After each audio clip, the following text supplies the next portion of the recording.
In this video, let me show you how to check the system name, the Bluetooth name of Toyota car.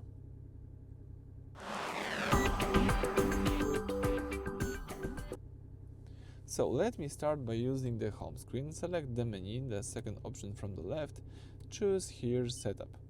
Under Setup, select the Bluetooth, the second option.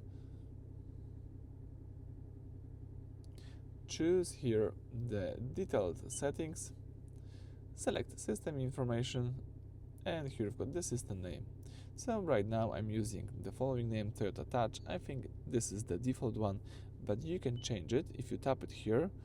For example, let me add number, tap OK, and now you are using this name, Toyota Touch 2.